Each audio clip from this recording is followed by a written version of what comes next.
ఒక గొప్ప వ్యక్తి వచ్చాడు. उसने उस बेटे को देखा, ఆ గొప్ప వ్యక్తి ఆ కుర్రవాడిని చూశాడు.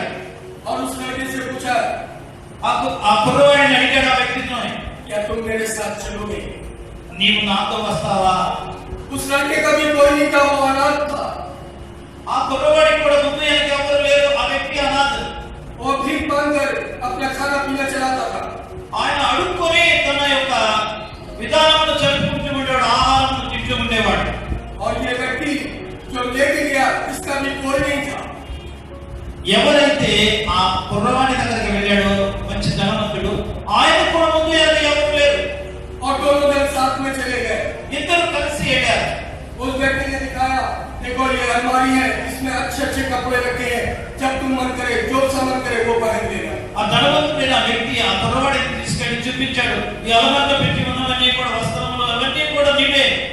और ये देखो किचन है, यहाँ पर खाने का सबसे अच्छा सामान रखा है। చూడండి, వంటగది ప్రతి ఒక్క సామాగ్రి ఇక్కడ పెట్టి ఉన్నది. जो तुम्हारे मन में आए इसमें से खाना। ఎప్పుడు నీ మనసులో వస్తుందో వీటిలో నుండి పెట్టిన సామాగ్రి నుండి, వంట సామాగ్రి నుండి మీరు నువ్వు భుజించుము. और ये दोनों बड़े खुशी से रहने लगे। వీరిద్దరు చాలా సంతోషంగా ఉంటున్నారు.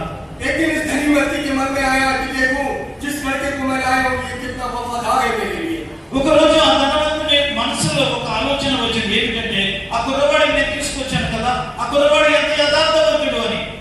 और उसने कहा, बेटा मैं बाहर देश जा रहा हूँ, शायद मुझको आने में 1 हफ्ता लग जाएगा। ఆ కుర్రవాడితో ధనవంతుడు ఏమన్నాడంటే, కుమారుడా, నేను బయటికి మిత్ర దేశం వెళుతున్నాను, ఒకవేళ నేను రావడానికి 1 వారం సమయం పడుతుంది. और जब तक मैं नहीं आता हूँ, एक ध्यान रखना, ये सब कुछ जो है इस घर के अंदर तुम इसका बढ़िया से इस्तेमाल करना, खाना पहनना, और ये मेरा जो बढ़िया बिस्तर है इस पर तुम सोना। ఎప్పటికైతే నేను రాను, ఇక్కడ కలిగి ఉన్నవన్నిటిని కూడా నీవు అనుభవించవచ్చు, ఇంకా నా పరుపు మీద కూడా నీవు పడుకోవచ్చు. तुमको एक बात का ध्यान रखना, ఒక్క విషయం మనం गैरेज में डिब्बा रखा हुआ है, ఒక టిఫిన్ బాక్స్ లో క్యారేజ్ లో ఒక డిబ్బా పెట్టి ఉన్నదంట. और उस डिब्बे को मत छूना। అది నీవు అంటుకోవద్దు.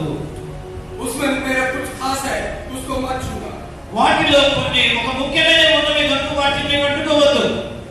और वो व्यक्ति चला गया। ఆ కుర్రవాడు ఆ ధనవంతుడు వెళ్ళాడు. और ये जो लड़का था ये चिंता करने लगा, अरे इसमें क्या है? ఆ యవనస్తుడు ఆలోచిస్తూ చింతిస్తూ ఉన్నాడు, ఈ దీనిలో ఏమున్నది? अरे मालिक ने सब कुछ तो मुझे दे दिया, నా యజమానుడు అన్ని సర్వము సమస్తం ఇచ్చి ఉన్నాడు. मालिक ने सब कुछ तो दे दिया, మాలికుని అన్ని యజమానుడు అన్ని ఇచ్చి ఉన్నాడు, परंतु ये क्यों छोड़ दिया मेरे लिए? ఈ ఒక్కటి నేను అంటుకోవద్దని ఎందుకు అన్నాడు? वो चिंता में पड़ गया ఆయన చాలా చింతిస్తుంటే ఒక రకమైన ఆలోచనలో పడిపోయాడు. और वो गैरेज की तरफ भागा। ఆ గ్యారేజ్ టైప్ ఆ దగ్గరకు వెళ్ళాడు పరిగెత్తుకుంటూ. और जब वो गैरेज के अंदर पहुंचता है, ఆ గ్యారేజ్ దగ్గరికి వెళ్ళి वो एक डिब्बा को वहां पर देखता है, అక్కడ ఒక డబ్బాను చూశాడు. और जब वो डिब्बे को देखता है तो उसको उठा लेता है, ఆ డబ్బాను చూసిన వెంటనే ఆ డబ్బాని తీసుకున్నాడు. और उस डिब्बे को जैसे ही खोलता है, ఎప్పుడైతే ఆ డబ్బాని తెరిచాడో, ఓపెన్ చేశాడో, उसमें से एक चूहा निकल कर भाग जाता है। దానిలో ఒక చిన్న ఎలుక పరిగెత్తింది. और वो चूहा पता नहीं कहाँ भाग जाता है, वो परेशान हो जाता है, अब कैसे करेंगे, तो चूहा निकल के भाग गया। ఆ డబ్బాలో నుండి ఒక ఎలుక పిల్ల పరిగెత్తి పారిపోయింది, దొరకలేదు. ఆ తర్వాత చింతిస్తూ ఉంటాడు, ఇది ఎప్పుడు వెళ్ళిపోయింది, ఏ విధంగా వెళ్ళిందని. और दूसरे दिन రెండవ రోజు जब मालिक आता है, యజమానుడు వచ్చినప్పుడు वो मालिक पूछता है, उसका चेहरा देख के वो समझ जाता है। అతని యొక్క ముఖమును యజమానుడు వచ్చి తన ముఖమును చూసినప్పుడు ఆ ముఖావళికలలో గుర్తించాడు. और कहने लगता है, చెప్తాడు ఏమనంటే, लगता है जो मैंने तुमको मना किया था वही काम तुमने किया है। నాకు అనిపిస్తుంది ఏదైతే నేను చేయొద్దన్నానో అదే పని నేను చేశానని నేను అనుకుంటున్నాను. तुम्हारे अंदर वफादारी नहीं है, నీలో విశ్వాసం లేదు, యథార్థత లేదు. जो काम मैंने तुमको मना किया था तुमने वो काम क्यों किया? ఏ పని అయితే నేను చేయొద్దన్నానో అది నేను ఎందుకు చేశావు? आज बहुत से विश्वासियों के साथ में यही है, और यही कारण है कि हम परमेश्वर के सामने गिर जाते हैं। ఈ దినాలలో ఎంతో మంది విశ్వాసుల పట్ల కూడా ఇలాంటిది, దేవుడు చేయొద్దన్న దానిని మనం ప్రత్యేకంగా తీసుకుంటాం. आज जरूरत है कि हमें अपने परमेश्वर के साथ वफादार रहना ఈ దినమున మనకి ఎంత అవసరం అంటే దేవుడితో విశ్వాసం కలిగి ఉండడం ఎంత అవసరమో ఒక పర్యాయం ఆలోచించండి. और बार हमारे जीवन में ऐसी घड़ियां आती हैं मेरे प्रियो, ఎన్నో పర్యాయములు మన వస్తువుల మీద లేక మనం కలిగిన వాటి మీద ఎంతో ఆలోచనగా ఉంటాం. हमारी चिंता, हमारी परेशानियां हम पर काबिज होने लगती है। ఆ ఆలోచనను మనం ఎప్పుడూ దానిలో చింతిస్తూనే ఉంటాం. बार बार हमारी चिंताएं हमारे ऊपर प्रबल हो जाती है। ఎన్నో పర్యాయములు మనం చింతిస్తున్న విధానమును బట్టి ఆ యొక్క బాధ, చింత, వేదనంతా కూడా మనలను హరించి వేస్తుంది, అది అధికమైపోతుంది. और हम भूल जाते हैं कि परमेश्वर ने हमसे क्या प्रतिज्ञा करी है। మనం మర్చిపోతూ ఉంటాము దేవాది దేవుడు మనకు ఎలాంటి ప్రతిజ్ఞ వాగ్దానం ఇచ్చి ఉన్నాడు.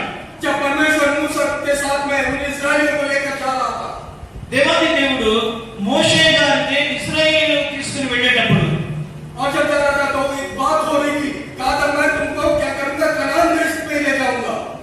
దేవాది దేవుని మధ్య మోషే గారి మధ్య ఒక మాటలు జరుగుతాయి, నిన్ను నేను కానాను దేశంలోకి తీసుకువెళతాను. वो निकले तो कनान देश के लिए थे, వారు బయలుదేరినది కానాను దేశం వెళ్ళడానికి. पर 40 साल की इस यात्रा में ఒకటి కాదు, రెండు కాదు, 40 సంవత్సరముల ఆ ప్రయాణంలో इस्राएल ने कई बार परमेश्वर के विरुद्ध जाकर काम को किया। ఎందుకంటే ఇశ్రాయేలీయులు ఎన్నో పర్యాయాలు దేవునికి విరోధమైన కార్యములను, ఆలోచనలను వారు చేశారు. कई बार वो परमेश्वर के साथ में गद्दारी करके चले गए। ఎన్నో పర్యాయాలు దేవుని యొక్క ప్రణాళికను బట్టి అవిశ్వాసముగా దేవునికి విరోధముగా వారు జీవించారు. वो वाचा को, प्रतिज्ञा को भूल के चले गए ఆ వాగ్దానం వాళ్ళు మర్చిపోతూ వెళ్ళిపోయారు. और अपने मन की करना शुरू कर दिया। వారి సొంతగా మనస్సులో వారికి ఇష్టం వచ్చినట్టు వారు और చేయడం. बार वो मूर्ति पूजक हो गए। ఎన్నో పర్యాయములు परमेश्वर का साफ अपने जीवन में ले आते रहे। దేవుని యొక్క సన్నిధి మన జీవితంలో తీసుకోవడానికి ప్రయత్నించిన परंतु आज मेरे प्रियो, ప్రేమైన దేవుని బిడ్డలారా, ఈ దినమున हमको और आपको सोचना है कि मेरी आशीषें कैसे दूर हो गई। మనమందరం కలిసి ఆలోచించాలి, ఆశీర్వాదములు ఎలా దొరుకుతాయి. मेरे जीवन से कौन सी ऐसी बात हुई जिससे परमेश्वर ने अपनी आशीषों को रोक दिया है मेरे जीवन నా జీవితంలో వాటిని ఏ మాట ఉండి ఉంటుంది, దాగి ఉంటుంది, అది నాకు రావాల్సిన ఆశీర్వాదములు, నా కుటుంబములు పొందుకోవాలన్న ఆశీర్వాదములు ఆగి ఉన్నవి, ఆగిపోయినవి. मेरे प्रियो, आज उस परमेश्वर को पुकारने की आवश्यकता है। ప్రేమైన వారలారా, ఈ దినమున దేవుని పిలవడం అవసరమై ఉన్నది. పిలవాలి, हमको पुकारने की जरूरत है मेरे प्रियो। మనం పిలవడమే. और जब हम और आप उसको पुकारेंगे, ఎప్పుడైతే మనం ఆయన్ని పిలుస్తామో परमेश्वर आपको फिर से एक बार खड़ा करना चाहता है। అలాంటి ఆశ మనసు కలిగి ఉంటామో వెంటనే రెండవ పర్యాయం फिर से एक बार आपको खड़ा करना चाहता है। ఇంకొక పర్యాయము మనతో ఉండాలనుకుంటున్నాడు, మనతో మాట్లాడాలనుకుంటున్నాడు. जो कुछ आपने बर्बाद हो गया, आपका जो कुछ आपका खो गया है, उसको फिर से परमेश्वर आपको देने जा रहा है। ఏవైతే మన జీవితంలో, మన గృహంలో మనం నష్టపరుచుకున్నామో, పాగొట్టుకున్నామో, మరో రెండవ పర్యాయం ఆయన ఇవ్వడానికి సిద్ధముగా ఉన్నాడు. हमको क्या करना है? केवल उसको पुकारना है। మనం ఏం చేయాలి? కేవలం ఆయనను పిలవాలి. మనం मेरे प्रियो, बहुत बार हमारी आशीषों में रुकावट का कारण होता है कि हम परमेश्वर के सामने कुछ कहते हैं करने के लिए और हम उसको नहीं करते, इसके कारण भी आशीषें रुक जाती है। ప్రేమైన వారలారా, ఎన్నో పర్యాయములు మనం ఏదైనా దేవుని సన్నిధిలో చేయాలనుకుంటాం, లేక చేయలేము, అందుకని ఆ కారణం బట్టి కూడా ఆగిపోవచ్చు. हन्ना ने जब प्रार्थना करी कि प्रभु मुझे एक बेटा दे दे, హన్నా ప్రార్థన చేసినప్పుడు దేవా నాకు కుమారుని అనుగ్రహించు. और जब वो प्रार्थना कर रही थी तो उसने एक शब्द और भी बोला कि प्रभु जो बेटा देगी मैं उस बेटे को तेरी सेवा के लिए दे दूंगा। हालेलुया। దేవునికి మహిమ కలుగును. హల్లెలూయా. ఎప్పుడైతే నాకు కుమారుడు ఇవ్వమని అడిగిందో దేవాది దేవుడు ఆవిడ ప్రార్థనను విని కుమారుడిని ఇచ్చాడు. वो देने के लिए बात कर रही है, उस प्रकार परमेश्वर तुम मुझको दे और मैं तुझको फिर दे दूंगी। ఏమంటుందంటే ఆ స్త్రీ హన్నా, దేవా మొదట నీవు నాకు కుమారుడిని ఇవ్వు, ఆ తర్వాత ఆ కుమారుడిని నేను నీకు ఇస్తాను.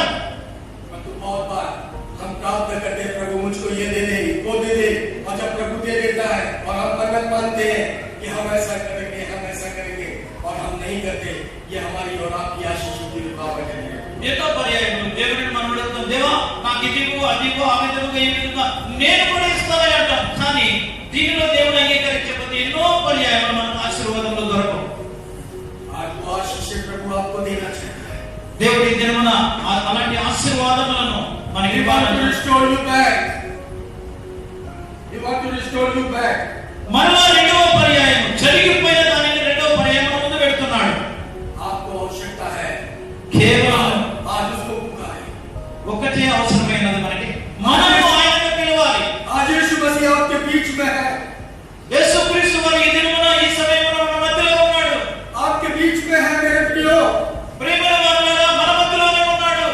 और आज उस बटन की तरह चिल्लाना शुरू कर दे, हे दाऊद की संतान मुझ पर दया कर. మనము ఎక్కువగా గట్టిగా అరవడము, దావీదు కుమారుడా నన్ను కరుణించుము, దావీదు కుమారుడా నన్ను రక్షించుము అని కలవడమే. And when you जब आप चिल्लाना शुरू करेंगे मेरे प्रियो, परमेश्वर अब आएगा आपके पास में. वो यीशु मसीह आपके पास में आएगा और आपसे कहेगा क्या चाहता है मेरे बेटी और मेरी बेटी. ఎప్పుడైతే బిగ్గరగా గట్టిగా మనం అరవడం ప్రార్థిస్తాము, యేసుక్రీస్తు దేవా అని ఆయన పేరుని పెట్టి మనం పిలుస్తామో ఆయన మన దగ్గరకు వస్తాడు. यदि आप उसके आने पर भी आप देखेंगे अरे मैं चिल्लाऊंगा या मैं कुछ चिल्लाऊंगा कहूंगा, शायद मेरे बगल वाला मेरे ऊपर हंसेगा. ఒకవేళ మనం అరిస్తే పెద్దగా ఏవైనా చేస్తే సవడి చేసిన పక్కవారు ఏదైనా అనుకుంటారు అని మనం అనుకోవచ్చు. यदि हम इस सब चीजों को देखने और सोचने लगेंगे मेरे प्रियो, ఇవన్నీ వీటి విషయంలో మనం ఆలోచించుకుంటే आशीष मेरे और आपके जीवन में नहीं. ఆశీర్వాదములు మన उस स्त्री జీవితంలో రావు. उस स्त्री की तरह जिसको 12 वर्ष से लहू बहने का रोग था, ఒక స్త్రీ ఎలా 12 సంవత్సరాల నుండి వ్యాధి కలిగి ఉన్న స్త్రీ, और जब उसने सुना तो वो अपने कैसरिया से के कफरनहूम तक 40 किलोमीटर की यात्रा करके वो वहां पर पहुंच गई. ఆ స్త్రీ 12 సంవత్సరాల నుండి ఆ వ్యాధి కలిగి ఉన్న స్త్రీ యేసుక్రీస్తు వారిని వెతుకుతుంది. उसने भी ये चिंता कर लिया कि मैं बीमार औरत, मैं कैसे दौड़ पाऊंगी, कैसे. उसने भीड़ को देखा और उसने और किसी बात की चिंता नहीं करी, लोगों की तरफ उसने नहीं देखा. ఆ స్త్రీ ఎప్పుడైతే ఆ ప్రదేశంలో ప్రాంతంలో నిండి ఉన్న జనములను చూసిందో, ఓ నేను వెళ్ళలేను, నేను అలసిపోయాను, బాధలో ఉన్నాను, ఎవరైనా ఏమని అనుకుంటారో అని ఆలోచించరా. पर उसने एक ही बात सोच ली अपने मन में, मैं जाकर यीशु के वस्त्र का छोर मत छूऊंगी. ఆ స్త్రీ మనసులో ఒక్కటే నిర్ణయం కలిగి ఉన్నది, నేను వెళ్ళి ఆయన వస్త్రము చెంగును నేను ముడితే చాలు, దేవుని మహిమ मैं కలుగును. अगर उसका वस्त्र छू लूंगी तो मैं चंगी हो जाऊंगी. ఆయన వస్త్రము చెంగును నేను ముట్టుకుంటే కేవలము నేను స్వస్థపరచబడతాను. How many of us ready to touch his cloth? ఎందరో ఈ దినమున ఎలాంటి ఆశ కలిగి ఉన్నారు? हम में से कितने तैयार हैं जो आज उसके वस्त्र को छूना चाहते हैं? ఎందరో ఈ దినమున సిద్ధముగా ఉన్నారు ఆయన వస్త్రమును ముట్టుకోవడానికి? आप में से शायद बहुतों के जीवन में बहुत सी परेशानियां चल रही है. शायद वो आपकी परिवार के बेटे की है, पत्नी की है, बेटी की है, और भी बहुत सी परेशानियां जो आपके जीवन में चल रही है. आज यीशु मसीह आपको फिर से एक बार खड़ा करना चाहता है. మనలో కొందరు మన జీవితంలో ఎన్నో బాధలు, ఎన్నో కష్టాలు, ఎన్నో వేదనలు, వీటన్నిటిని పట్టుకుని మనము ఒక చెప్పలేని విధముగా మన హృదయంలో పెట్టుకుంటే దేవుడి యొక్క సన్నిధిలో ఒప్పుకుంటే ఆయన సిద్ధముగా ఉన్నాడు. कितने हैं आज सुबह में जो कहेंगे मैं बहुत गिर चुका हूँ, मैं बहुत थक चुका हूँ, मेरी आशीष पर दूर हो चुकी है, आज मैं फिर से खड़ा होना चाहता हूँ. మనము ఎందరో నేను అలసిపోయి ఉన్నాను, నేను నడవలేను, పరిగెత్తలేను, జీవిత యాత్రను నేను ముగించలేను అని అనుకుని అలసిపోయి ఉంటే దేవుడు మరలా నిలబెట్టడానికి సిద్ధముగా ఉన్నాడు. How many of us here? ఎందరు आप में से कितने लोग हैं जो इस बात को महसूस कर रहे, देख रहे हैं अपने जीवन में परेशानी पर परेशानी, परेशानी पर परेशानी आपके जीवन में आ रही है? अपने स्थान को छोड़कर खड़े हो जाइए अपनी जगह में. మనలో ఎందరు బాధల మీద బాధలు, కష్టాలు అనుభవిస్తూ దేవుని వైపు అంటే నిరాశ చెందుతూ ఉన్నారు? ఎందరో వాటన్నిటిని విడిచి ఉన్న స్థితిని విడిచిపెట్టి यीशु मसीह आपको आपकी हर परेशानियों का छुटकारा देना